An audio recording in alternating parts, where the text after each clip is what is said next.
The value of attending a military conference on leadership as a civilian, as a representative from a civilian college, I think is manifests in a lot of ways. Number one, we live in a country where less than 1% of the population has ever served in uniform.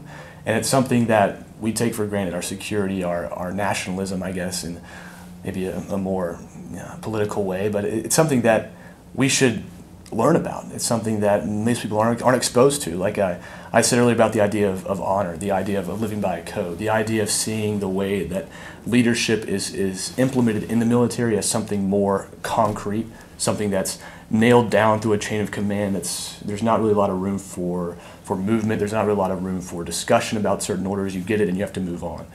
So how does that work with the civilian world, where sometimes there are certain CEOs I've heard that don't want their employees taking everything at face value. They want their employees questioning and being very subjective when it comes to looking at different ideas. And honestly, the military, they make it very clear there's not a lot of room for that. So how do you take that military mindset of this is the way it's going to be and this is how we're going to do it, and merge that with the more democratic concept of how are we going to take these ideas and choose the best one on an equal plane? So the idea of seeing these different leadership styles, the idea of learning from these different environments, I think can only help you develop your own and develop your own view on what it means to be a leader and a part of a successful organization.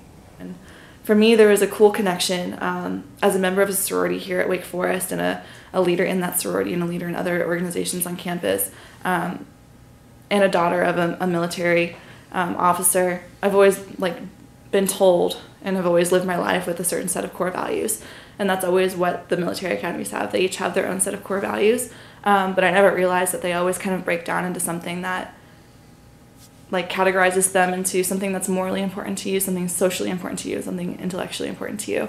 And you can say that's being excellent and service before self and being having great integrity.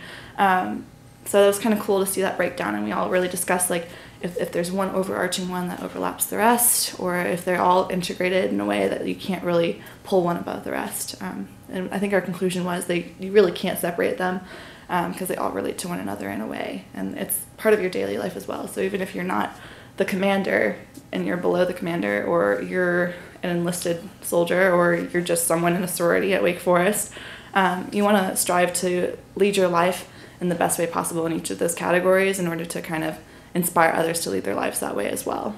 Some of my main takeaways, I went to two, I thought, really valuable talks. One was by John Dow, who was one of the lost boys of Sudan. And that just was kind of all about perseverance. He came from obviously a pretty horrendous background, and you heard the story about the atrocities that were going on in South Sudan and how he was able to just continue to persevere, lead, do whatever it took to get out of that situation. And now he's founded a hospital for the boys of South Sudan. And I think my takeaway from that was just, if he can get through that, then I can get through just about anything in life. Really inspirational guy. He had the audience quite captivated, and really was just a great speaker. And then the other was Chad Hennings.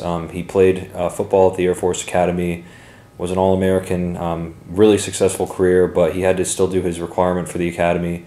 Went on to fit his, I believe, 6'6" frame into fighter jets, and flew around for about 4 or 5 years before the military did a reduction in size, and then went on to a very successful Super Bowl winning career. And I think just being open to new experiences and loving the position that you're in right now, and knowing that where you are is the best place to be. He really also had the room on its toes. Great speaker, and just talked about the skills that he learned at the academy and how it's important to build character in yourself. You would think that a guy who could have easily been a first-round pick in the NFL would have done his best to get out of his commitment, but when he said, I'm going to do this, I'm going to be a part of the academy, he stuck to his word, and I think that's very valuable. In order to be an effective leader, you need to have your followers trust you, and the most effective way to build trust is through face-to-face interaction, meaningful human interaction, and taking the time to, instead of do something over email or phone call or video conference, to physically be there and create that relationship. And to be an effective leader, you have to do that. You also need to be the 3 F's: firm, fair, and friendly. So you need to be firm in your policy, holding yourself and your coworkers to a higher standard. You need to not be hypocritical in doing that, because if you do that, you're going to lose all the support So you obviously can't do that. You need to be fair. It needs to be a fair standard. You can't ask too much or too little. And fairness is a quality that resonates with a lot of people. If they think it's fair, they're going to get on board, even if it's firm. And then the third aspect is being friendly. So, you know, if you're asking a lot of your employees, but you're still friendly about it, you're going to create a lot of trust. You're going to earn their respect, and you're going to be an effective leader that way.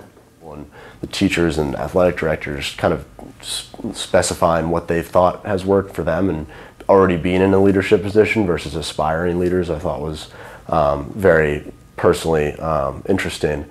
And also just you really kind of drew out a lot of trends that people find work and things that don't work. And the having different people from who are older, like a university professor, the athletic director, they kind of provided a more like seasoned perspective to it. I believe you had like they had just simply more experience to draw upon. So, you know, they'd say instances where either their subordinates or themselves had situations, be it involving social media or other things, or saying things they wish they hadn't said, or anything like that, anything that any one of us deals with on a regular basis, and I certainly do. And hearing their perspectives on both examples of how that's been handled well and how it's been handled poorly, I thought was really interesting. And